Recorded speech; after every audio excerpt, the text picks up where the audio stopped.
नमस्कार. आज 13 जानेवारी.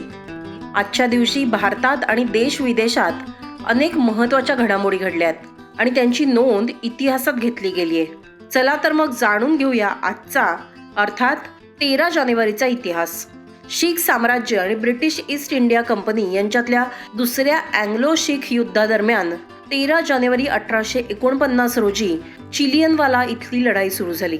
पंजाबमधल्या मंडी बहाउद्दीन जिल्ह्यातल्या झेलम नदीजवळ ही लढाई झाली.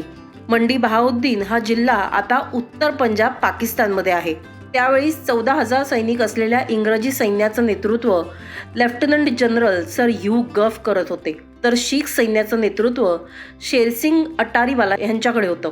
या युद्धात ईस्ट इंडिया कंपनीचं मोठं नुकसान झालं. युद्धाच्या शेवटी गफच्या सैन्यातले 757 सैनिक मारले गेले होते, तर 1,651 जखमी झाले आणि 104 बेपत्ता होते. या लढ्यानंतर 2 दिवसातच गफ यांना त्यांच्या पदावरून हटवण्यात आलं. जवळपास 1 वर्ष चाललेली ही लढाई भारतातल्या ब्रिटिशांच्या महत्वाकांक्षेला आळा घालणारी आणि ब्रिटिश लष्करी प्रतिष्ठेला धक्का देणारी ठरली. 13 जानेवारी 1949 रोजी पहिले भारतीय विंग कमांडर राकेश शर्मा यांचा जन्म पटियाला इथं झाला. राकेश शर्मा हे अंतराळात जाणारे पहिले भारतीय होते. राकेश शर्मा 1970 मध्ये भारतीय हवाई दलात पायलट म्हणून रुजू झाले. 1971च्या पाकिस्तान सोबतच्या युद्धात त्यांनी जवळपास 21 वेळेला MiG-21 उडवलं होतं. त्यावेळी राकेश शर्मा यांचं वय 23 वर्षाहूनही कमी होतं. 1982 मध्ये राकेश शर्मा यांची 2 डझनहून अधिक लढाऊ वैमानिकांमधून अंतराळ प्रवासासाठी निवड झाली. राकेश शर्मा यांनी 3 एप्रिल 1984 रोजी इस्रो आणि रशिया, जे त्यावेळी सोव्हिएत संघ होते, यांच्या संयुक्त मोहिमेअंतर्गत सोयूज T-11 वरून अंतराळ प्रवास सुरू केला. त्याने अंतराळात 7 दिवस 21 तास आणि 40 मिनिटं घालवली. संयुक्त परिषदेद्वारे सोयूज T-11च्या क्रू सोबत अंतराळातून चर्चा झाली.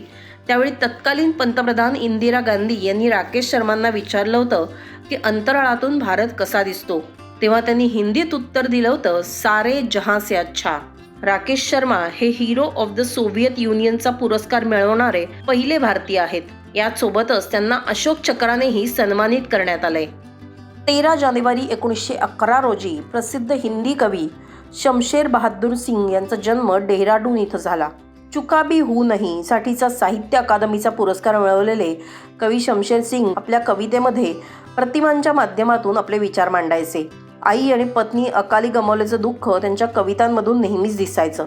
राजकीय परिस्थिती, युद्ध, शांतता, गरिबी, दंगली, सामाजिक अराजकता आणि मध्यमवर्गीयांच्या संघर्षालाही त्यांनी आपल्या साहित्यामध्ये स्थान दिलं. शमशेर बहादूर सिंग यांचं 12 मे 1993 रोजी अहमदाबाद इथे निधन झालं. 13 जानेवारी 1910 रोजी न्यूयॉर्कमध्ये जगातल्या पहिल्या सार्वजनिक रेडिओचं प्रसारण सुरू झालं. न्यूयॉर्कमधील मेट्रोपॉलिटन ऑपेरा हाऊसमधून प्रसारित करण्यासाठी 500 वॅटचा ट्रान्समीटर सेट केला गेला आणि कनेक्टिकटपर्यंत तो ऐकला जात होता. मात्र त्याचा दर्जा चांगला नव्हता. वेळोवेळी हे सिग्नल बंद पडायचे आणि आवाजही ऐकू येत नसत. मात्र त्यानंतरच दळणवळणाची आधुनिक साधनं आणि तंत्रज्ञान विकसित व्हायला सुरुवात झाली आणि त्यानंतर दर्जा सुधारला. 13 जानेवारी 1930 रोजी प्रसिद्ध कॉमिक पात्र मिकी माऊस पहिल्यांदा कॉमिक स्क्रिप्टमध्ये दिसला. न्यूयॉर्क मिररमध्ये प्रकाशित झालेल्या या कॉमिकची स्क्रिप्ट वॉल्ट डिस्ने लिहित असत.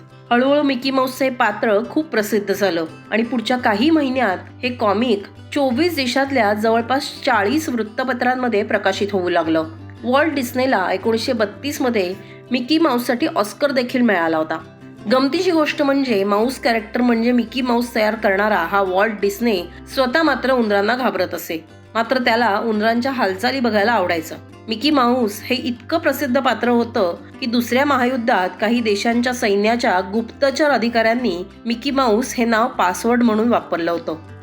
ग्रेगोरियन दिनदर्शिकेनुसार आज 13 जानेवारी 2024 हा या वर्षाचा 13वा दिवस असून आज शनिवार आहे.